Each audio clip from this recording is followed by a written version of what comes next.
Welcome to Is It Covered, where we break down real stories and answer the big question, is it covered? Hosted by father and son duo Bruce and Brian Chapman of the J.D. Chapman Insurance Agency. This podcast will help you navigate the world of insurance with stories, tips, and answers that really matter. From personal to commercial coverage, we've got you covered. Now, let's get started. So welcome to another episode of Is It Covered? Today we have a special guest, Rochester Restoration, and we'll let them introduce themselves here in a bit. Today we're going to talk all about flood. And keep in mind that all claims are different, especially when you get into like flood, water. There's a lot of things that are not covered. An actual flood may not be covered. Certain backups are not going to be covered unless you have specific coverage for that. So burst pipe is generally going to be covered. So here there's going to be a little gray areas in insurance. Yeah, there's some water's a whole different beast. Exactly. Unlike fire, where fire is covered. But today, again, we have Rochester Restoration. We'll have a little bit of some claim information here today. But I'll turn it over to Dayna and just, again, a quick little intro on you guys. Sure. Hi, I'm Dayna Muoio. Thank you guys again for having us back. Yeah. I am the co-founder of Rochester Restoration. My job really is to manage all of our customer relationships and strategic partnerships within the insurance and property industry, and managing kind of all the behind-the-scenes operations in our company as well. We are a full-service fire and water and mold restoration company, which means we provide everything from the initial emergency response and cleanup to the full reconstruction. And we are, we're here to help property owners, homeowners and businesses restore not just their property, but their peace of mind and making sure that they get back to normal as quickly as possible. Hello, thanks for having us again. I'm Chris Muoio, co-owner of Rochester Restoration. I am the operations manager and productions manager. Just seeing the large jobs and the smaller jobs from start to finish, and I have 22 years experience in the construction industry, and that helps for a lot of the rebuilds when it comes to water damage. You've probably seen a lot of different situations, that's for sure. I was thinking the same thing. Yeah. I've seen it all. Yeah. You were mentioning you started doing this from like a younger age too, right? When I was 18 years old, and my father got me into doing fire damage restoration right at 18. We were buying fire damaged houses and fixing them up and selling them. There's so much that goes into that. Yeah, that's incredible. You have to have some real expertise to do that too. That's for sure. Oh yeah, absolutely. So last time we kind of talked again about more of a fire situation.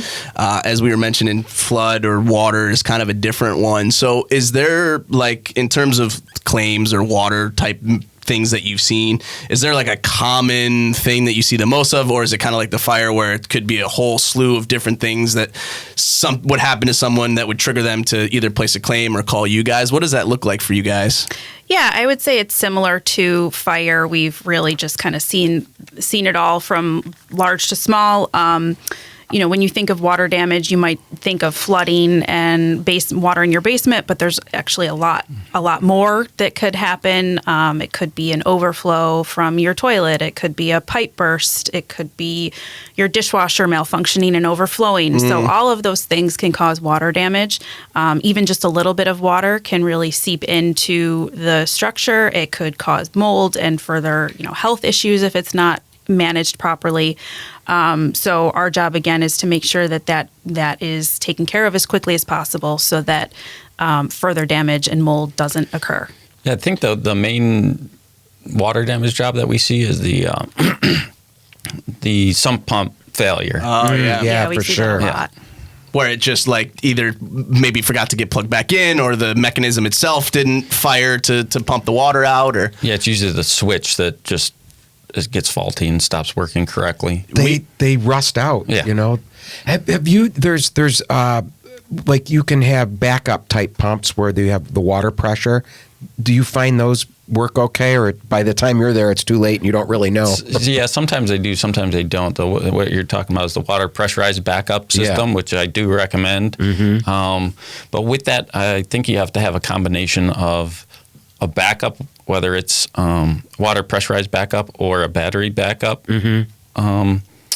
But also a notification system. Yeah. Oh, So yeah. what you need is a notification system to let you know that, hey, your main pump stopped working, and now your backup is now taking its place, Right? Because that battery's really only going to last for so long, Right. Yeah. Or the water pressurized is very inefficient. It does its job very well, but it's not efficient at all. Right.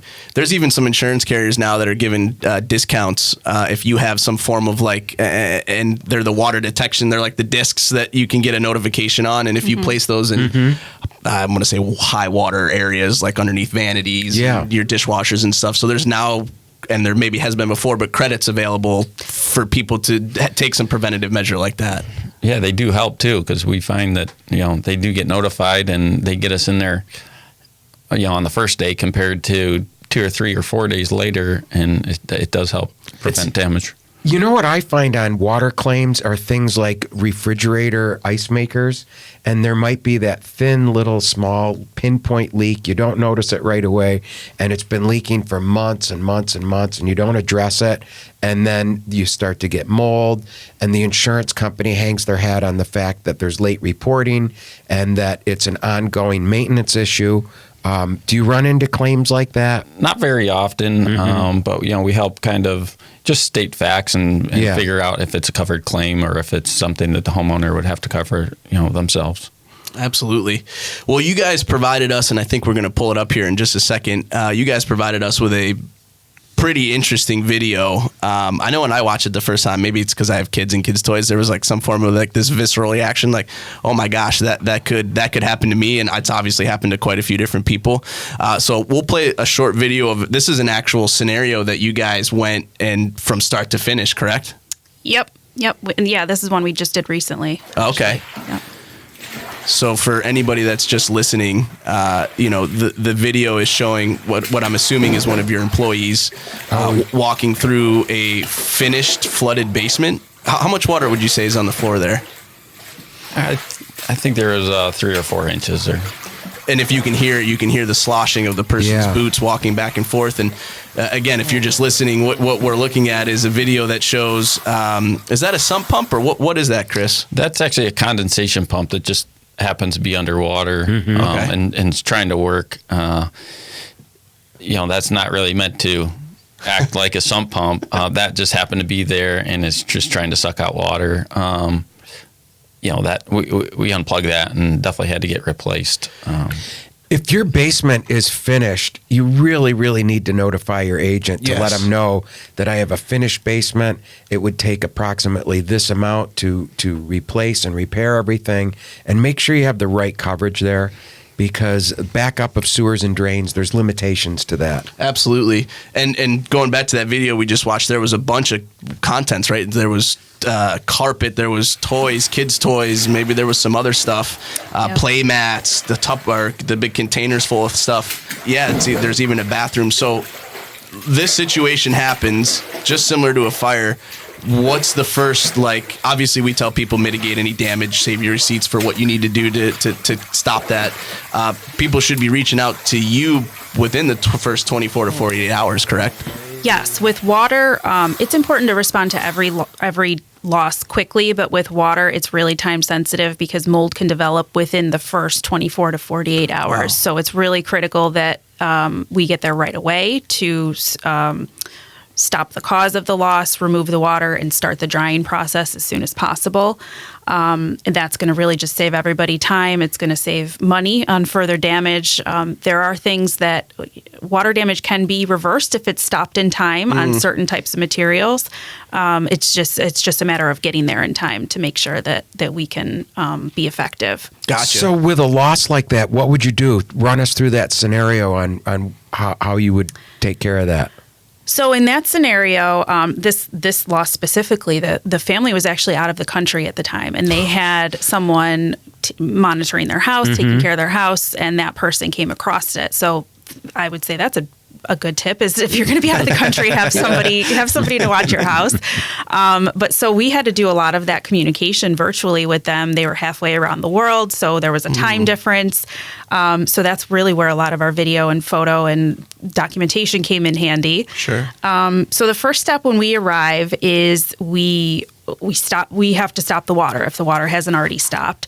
One of the things you can do as a homeowner, if you know where your water shutoff valve is, and that happens to be where the water is coming from, or coming from the plumbing systems, you can shut that water off right away just to stop the flow of water. And if that hasn't been done, we can do that for you when we get there. And then the next step is removing the water, extracting all of the standing water, getting as much out of the carpets and pads as we can, which makes removing the carpet and pad a lot easier because it's not heavy and soaked with water. So you have special equipment that sucks the water out of the carpet and that? Yep, we have extractors, pumps, things that really help pump it out as quickly as possible. So it's much more efficient than a shop vac or something that you would find at Home Depot. It really just kind of speeds things up. After that, we take a map. We call it a moisture map, which is we track where the water went in the property because water is tricky. It can get into a lot of different places. It can get behind walls. It can spread to places where you can't see. It's not visible. You might not even be able to feel it. If you touch something, it might feel dry, but there may be moisture hiding deep within. So that's where our tools come into play, where we use our moisture meters, we use our infrared cameras, and we map out how far the water went, and then we get an idea of where we need to dry. So after that, we demo any materials and pull out any carpet and padding that needs to be removed. Sometimes drywall can be saved, sometimes it can't. Again, it just depends on the timing. Right. And then we start the drying process. So that's, again, where we're utilizing specialized equipment, industrial equipment. It's more than a fan and a dehumidifier that you would get at Home Depot. Our job really is we go through extensive training to learn about building science, which is the process of manipulating and working with the elements in a building, so temperature, humidity levels, airflow, all of those things we are doing purposefully, manipulating to make sure to speed up that drying process as quickly as possible and to kind of create evaporation more quickly than it would happen naturally. And we're pulling that moisture out of the air with our dehumidifiers and I would imagine that if you don't mitigate water damage effectively, that could lead to obviously like a lot of mold and other things down the road, whereas maybe more of a fire, it's a little bit more visual where you can see things. Is that tend to be the case? Like, you got to really make sure that it's all mitigated or removed before you start any of that construction phase? Yes. Yeah. It's there's similarities between both. We've gotten into fire situations where we have discovered mold behind the walls from the fire suppression. So but getting behind those walls and those materials to see what we're dealing with is the most important thing so that we can take care of it. And then once everything is clean and dry and sanitized, which is a part of what we do during the mitigation phase, is we sanitize to make sure that microbials don't grow because water damage isn't always clean water. It's not water that's coming from your bathtub. There can be contaminants in the water, so we want to make sure we get rid of all of that before we start circulating air throughout the home. And then once it's dry, once it's clean, it's prepped and it's ready for putting it back together. So that can be a process where many times I think homeowners don't expect that. They expect that that they're going to just take care of the water and everything's going to look the same as it did before. So I think they might be a little surprised to see that. If it hasn't been communicated, which it is communicated up front, but if it hasn't, they might be surprised to see that drywall has been taken out and flooring has been removed, and now they're like, now what? How do I put this back together? So thankfully, we talk them through that entire process. And mold mitigation is so important too. I know that can be a sticky situation with insurance companies, especially if it's an ongoing situation. If mold comes about as from a flood or a covered cause of loss, it's a whole lot easier to deal with when it's right there. But if it's happened over time, it becomes a real insurance issue. Yeah, and I know a lot of times when we're talking to people about their insurance policies and we start talking about the water backup of sewers and drains and all that stuff, I always get the, well, I don't know, could that really happen to me? Or I don't know, I'm going to kind of roll the dice on that. Those are not coverages that are 100% built into an insurance policy. There's gray areas. There's some gray areas, and there's some specific endorsements and stuff that people should put on their policies and at least have a conversation with their agent. Do you run into that sometimes where people are, I got insurance, this is a flood, well, we'll be good, and then they're like, by the way, you're now paying for this out of pocket? More often than not, I think I would say when it comes to some pump backups, there's limited coverage, if there's coverage at all. So I think some people are very knowledgeable about what their policy covers, and some people aren't, and they assume that it's covered, and then they find out they may not have coverage, or they may have very limited coverage. So again, we work with people through that process. We can't make things covered that aren't, but we can make sure that we do things cost effectively and efficiently to hopefully minimize the out-of-pocket costs for anybody. Sure, because they're still engaging in your services, whether it's covered you need or to not. clean it up. Right, but again, you're there to take care of the whole issue. So that's the beauty of what you guys can do. Mm-hmm. So do you find the construction or reconstruction phase of flood damage any different than fire, or is it fairly similar to what you would do? I mean, obviously it's very specific to what had happened, but is there any difference between flood reconstruction and fire, or is it? No, not too much. It's all kind of similar. Gets started right away after the mitigation process gets started. Within a couple of days, we'll be putting together the estimate and scope of work for the rebuild. Now, will you guys replace sump pumps and stuff for people? Is that part of your offerings? Or if somebody's like, hey, I didn't have a newer system down here, or I want a French drain around my basement, or is that kind of going into a different direction? Yeah, sometimes we get into some upgrades, but for some pumps we would usually just recommend a couple of plumbers that we refer.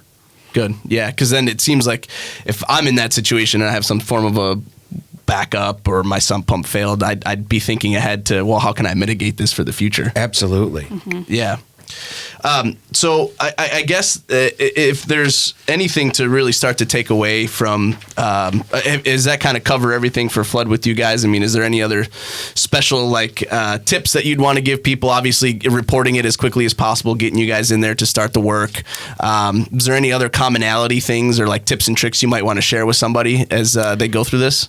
Just I would say practicing regular maintenance of your plumbing and making sure that your things are in working order, updating your appliances as needed. Those types of things can, if not taken care of, those can lead to water losses in situations.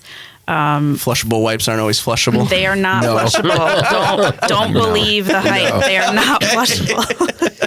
And I think, too, as a homeowner, it's important to keep an eye on these things because they happen slowly, oftentimes over time, and it's important to keep an eye on that. And also, like we just said before, if your basement is finished and you have a lot of exposure there, maybe you have a big theater room or something down there, you want to make sure that you have coverage for that. Absolutely, and talk to your agent when you're taking the policy out or even on the renewal. Yeah. I think, again, the majority of people, the insurance is kind of a set it and forget it type deal. Well, I got it in place. It renews. I haven't made any claims. Things are going to go right along as they should be. But if you don't have that conversation with your agent, then now you're engaging a company like yourself and the claim's not covered. It's not a good day for anybody. Yeah, No. yeah, and that's something I think we talked about the last time we met is the terminology that you use is important when you're calling in to make the claim. Mm-hmm. So a lot of people might refer to a toilet overflow as a backup because that's just kind of the language that we use, and they call and they say, I had a backup. That word immediately triggers looking at the policy exclusions, and it kind of puts the claim into that category where Right. it may not be technically a backup. So I think it's always good to wait until a contractor arrives and we can get a plumber in there to assess the situation before you really put a label on it, because that can make the difference between a claim that's covered and a claim that's not. And Sure. you want to make sure that covered claims are being covered for the right reasons and not Right. not because of a language Exactly. Exactly. miscommunication. A burst pipe is not really a flood. It's a burst pipe that caused water damage. Right, exactly. Yeah, that terminology is important. An actual flood, which there's specific definitions for, is not covered on your homeowners. So if you're in a flood zone, the bank's going to require you to have flood insurance, and there's certainly its own limitations on that as well. But if something like that happens, they're obviously still engaging you guys, whether Yeah. it's an insurance Yeah. claim or not. So I'm sure, do you see a lot? I mean, we've had some pretty heavy rain here the last, 2 months maybe. Are you starting to get people that are saying, hey, my basement flooded, or is that kind of common? Yeah, we were getting a lot of that through the spring.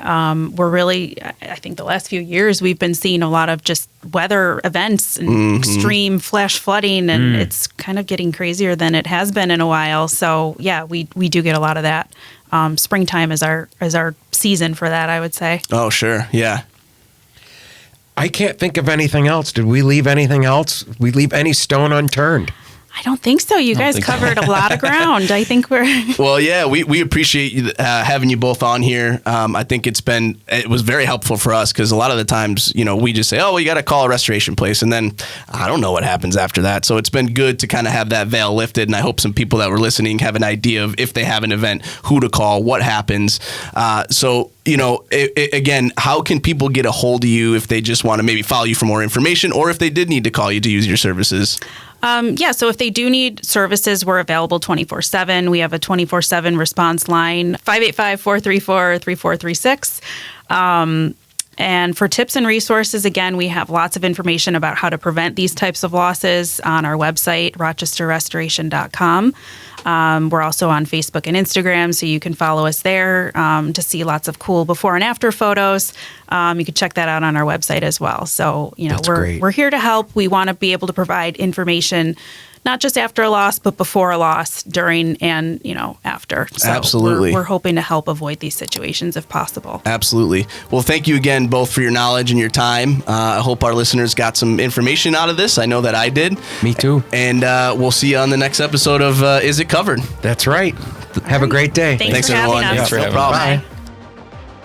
Thanks for listening to the Is It Covered podcast. To learn more about how JD Chapman can assist you with all your insurance needs, please visit our website at jdchapmaninc.com or call us at 315-986-4062. JD Chapman, we've got you covered. This podcast provides general information only and does not offer or bind insurance coverage. Coverage cannot be changed or confirmed through this podcast, email, voicemail, or fax. Insurance only takes effect once confirmed by a licensed agent. For specific coverage details, please call us at 315-986-4062. All coverages are subject to the terms, conditions, and exclusions of the issued policy, which may vary by state. This podcast does not provide legal, tax, or financial advice. Please consult a professional for those needs. Links to other sites are provided for convenience. We don't control or endorse their content. Any claims scenarios discussed are hypothetical. Coverage decisions depend on the specifics of each case.